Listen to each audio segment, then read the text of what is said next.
Bismillahirrahmanirrahim. Welcome to the video session of Cantor Publisher. Today we will be going to start the chapter first of Geography Grade 7 of Cambridge Scholar Series. So you should have in your hands the textbook of Geography 7 of Cambridge Scholar Series.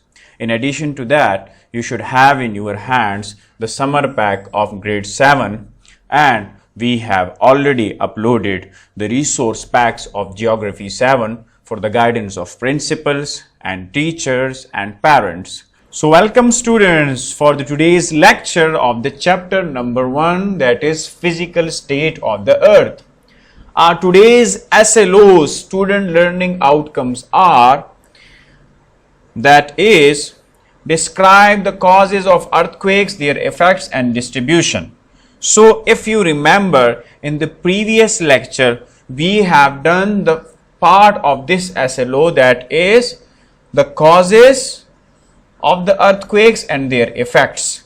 But today we will be going towards the distribution of earthquakes. Our next SLO is to list the great earthquakes of the world and Pakistan. Our third SLO of the day is to list instruments and scales used to measure earthquakes. So moving towards our today's SLOs.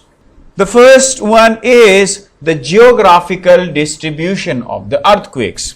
So basically earthquakes किस तरह distribute हुई हैं along the globe. So the first one is the circum-Pacific earthquake belt. Here you have in front of you the globe. आप यहां पर देखें, this is what? This is a Pacific Ocean. So ये कौन सा tectonic plate है? The tectonic plate is Pacific plate. इसकी boundary कहां पर है? ये जो आपको पूरा नजर आ रहा है, जहां पर मैं लाइन ड्रॉ कर रहा हूं, ये जो है आपका पैसिफिक प्लेट की बाउंड्री है. अब हो यहां पर क्या रहा है? ये पैसिफिक प्लेट जो है, जो पैसिफिक ओशन है, ये क्या कर रहा है? ये मुसलसल यहां पर ये जो प्लेट्स हैं, इसके नीचे मुसलसल नीचे जा रहा है. क्या कर रहा है? मुसलसल यहां पर इसकी सबडक्शन हो रही है. क्या हो रही है? सबडक्शन. सो सबडक्शन क्या चीज है? सबडक्शन कहते हैं जब आपके पास दो प्लेट्स क्या होते हैं?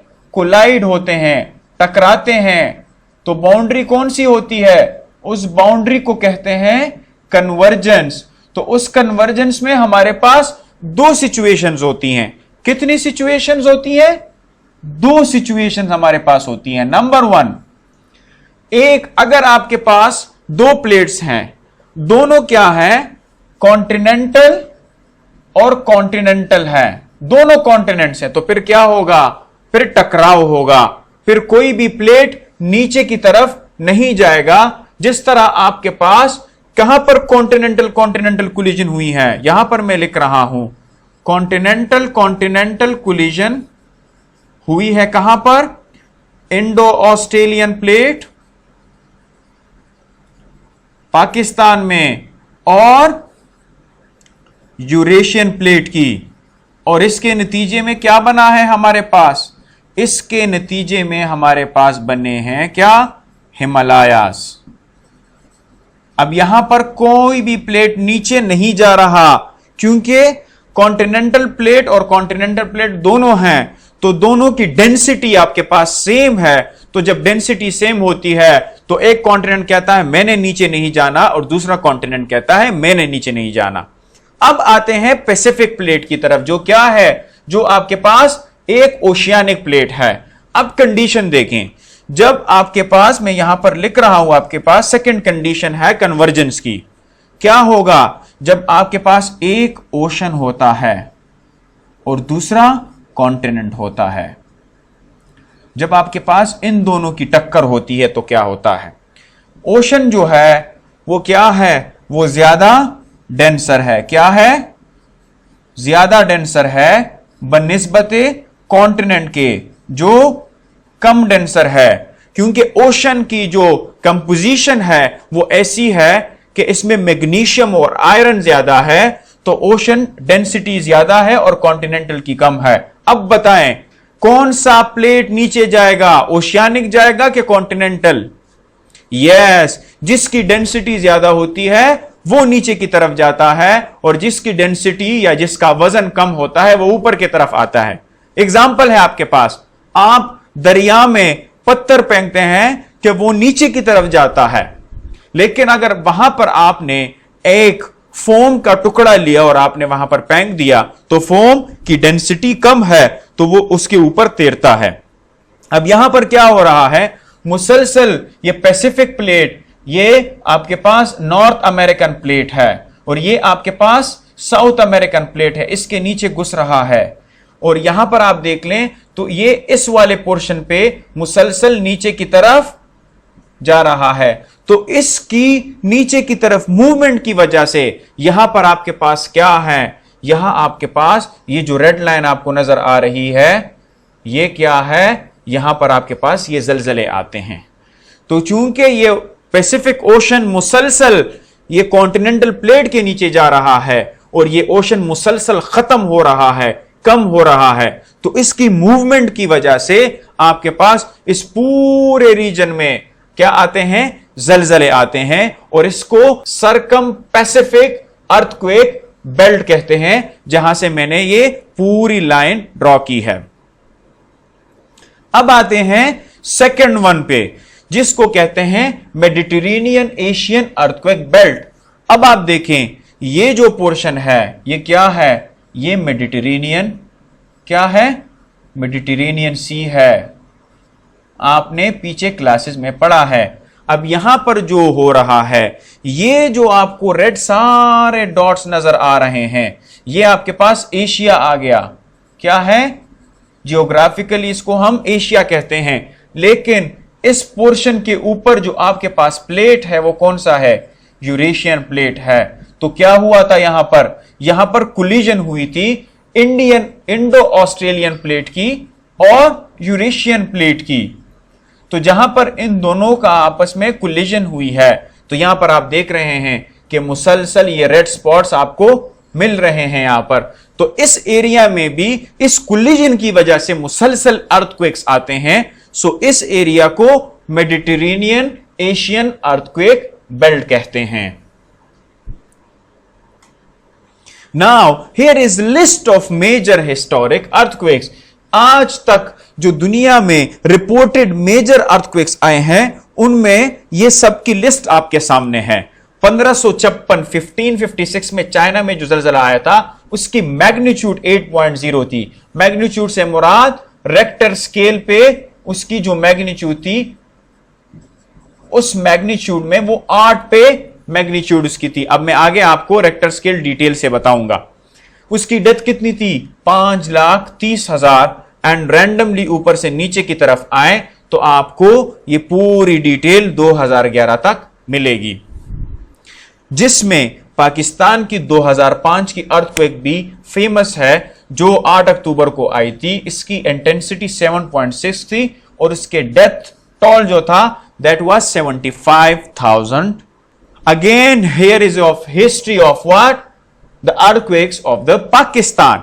सो 893 से लेके 2011 तक पूरी लिस्ट है कि कौन सी लोकेशन पे किस मैग्नीट्यूड पे अर्थक्वेक आई थी और उसका डेथ टोल जो था वो क्या था। Now here is the instrument to measure earthquake. अब अर्थक्वेक को मेजर कैसे किया जाता है, जैसे मैंने आपको पहले बताया था कि an earthquake releases seismic waves. जब भी जलजला आता है तो जो वेव्स रिलीज होती हैं उसको सीस्मिक वेव्स कहते हैं। So seismic waves are propagating vibrations that carry energy from the source of an earthquake outward in all directions. तो जब जलजला आता है तो फॉर एग्जाम्पल ये आपके पास क्या है, ये आपके पास एक फोकस पॉइंट है, तो क्या होता है, इस तरह की वाइब्रेशंस होती हैं उसके इर्द गिर्द मुसलसल और बढ़ती जाती हैं इस तरह। तो ये जो वाइब्रेशंस मुसलसल बाहर की तरफ जा रही हैं, इन वेव्स को हम कहते हैं seismic waves. They travel through the interior of the earth and can be measured with sensitive detectors called seismographs. So ये मैंने आपको कहा था कि फॉर एग्जाम्पल ये अर्थ का इंटीरियर है और ये आपके पास सरफेस है अर्थ की। तो मैंने आपको कहा था इस वाले पॉइंट को जहां से अर्थ को जनरेट होता है उसको हम फोकस कहते हैं, और सीधा उसके ऊपर जो पॉइंट होता है उसको हम क्या कहते हैं, उसको एपिसेंटर कहते हैं। तो कहते हैं कि जब यहां पर फोकस की वजह से ये फोकस जब जनरेट करता है अर्थक्वेक, तो ये अर्थक्वेक जो है मुसलसल स्प्रेड होता है। तब ये जब ये मुसलसल एक लेवल तक स्प्रेड हो जाता है जहां तक इसकी ताकत होती है वहां पर अर्थक्वेक फील होती है। तो यहां पर कुछ सेंसिटिव डिटेक्टर्स रखे गए हैं जिसको सीस्मोग्राफ कहते हैं और वो इसको नोटिस करता है। ये आपके पास उसका डायग्राम है कि ये उसको नोट करता है कि किस तरह कितनी इंटेंसिटी पे ये जलजला आया। Set various measuring scales to measure the seismic waves with accuracy. Scientist ने मुख्तलिफ मेजरिंग स्केल्स रखे हैं, but the most famous and widely use scale is the Richter scale. जिस तरह मैंने पिछले स्लाइड में आपको मैग्नीट्यूड जब मैं आपको बता रहा था कि इसका 8.0 है, इसका 7 है, इसका 5 है, and blah blah blah. Here Richter scale क्या है, वो स्केल है जो रिकॉर्ड करता है the seismic waves on the seismographs. On a Richter scale values from 1 to 10 are given which indicate the intensity of an earthquake. तो for example हम अगर यहां पर देख लें कि ये जो है ये 1 है और ये आपके पास 10 है, तो आउट ऑफ 10 ये अर्थक्वेक जो है उसको हम देख लेते हैं, दैट इज 9, 8, 7, 6, 5, 4, 3, 2 एंड 1। तो ये अगर आपके पास रेक्टर स्केल के, तो हम इसकी मैग्नीट्यूड से बता सकते हैं कि अर्थक्वेक की इंटेंसिटी क्या थी। अब सीस्मोग्राफ की थोड़ी सी मैं आपको बताता हूं कि ये वर्किंग कैसे करता है। यहां पर आप देख रहे हैं ये जो पोर्शन है ये सरफेस ऑफ द अर्थ है जो मैंने लाइन ड्रॉ की है। तो ये जो डिवाइस होता है ये जमीन के अंदर जो है वो नस्ब किया जाता है। अब आप यहां पर देख रहे हैं एक क्या है, एक स्ट्रिंग ली है, क्या है, एक स्ट्रिंग है जिसके एंड पे क्या है, एक मास जो है वो सस्पेंडेड है। अब जब जलजला आएगा तो जाहिर सी बात है ये जो अभी आप देख रहे हैं ये शेकिंग होगी, क्या होगी, इसकी शेकिंग होती है। तो उसके नीचे एक ग्राफ पेपर पड़ा हुआ है, क्या है, ग्राफ पेपर है, और इसके बॉल के कोने पे एक क्या है, इंक पेन है। तो ये इंक पेन जो है ये नीचे लाइनें खींच रहा है, मुसलसल आप देख रहे हैं। यहां पर मैं थोड़ा सा इस इमेज को क्लियर करता हूं जो मैंने लाइंस ड्रॉ की हैं, तो आपको आसानी से यहां पर नजर आएगा और मैं पॉइंटर की मदद से आपको यहां पर बताता हूं। ये देखें आप यहां पर, ये जो बॉल है इसके एंड पे क्या है, इसके एंड पे एक पेन है, और ये पेन जो है जब जलजला आता है तो जिस तरह ये मुसलसल हिल रहा है ये इस तरह हिलता है और नीचे ये लाइंस ड्रॉ करता है। तो जब ये ज्यादा मूव करेगा तो ज्यादा बड़ी लाइन आएगी, जब कम मूव करेगा तो कम लाइंस आएंगी। तो ये लाइंस जो है फिर हमें बताती हैं कि अर्थक्वेक की इंटेंसिटी क्या थी, ज्यादा थी या कम थी। तो जितना ये ज्यादा हिलेगा, जितना ये ज्यादा मूवमेंट करेगा, इसका मतलब ये है कि अर्थक्वेक ज्यादा थी। अगर मैं यहां पर इस पेन को ज्यादा हिलाऊं इसका मतलब है ज्यादा है, जब कम हिलाता हूं इसका मतलब है ये कम। तो ये जो है ये आपको ज्यादा इंटेंसिटी बताता है और ये जो है आपको कम इंटेंसिटी बताता है। So this is how an earthquake is going to be measured. Now you have some homework from your summer pack. So students, the question is, you have heard about values of earthquake on Richter scale. आपने देख लिया character scale पे values जो है वो earthquake की given है, that is from what, from 1 to 10। How actually earthquake is measured. अब आप बताएं कि किस तरह एक्चुअली मेजर होता है अर्थक्वेक, जो मैंने ऑलरेडी आपको एक्सप्लेन कर दिया है। This is for today's lecture. Take care and Allah Hafiz.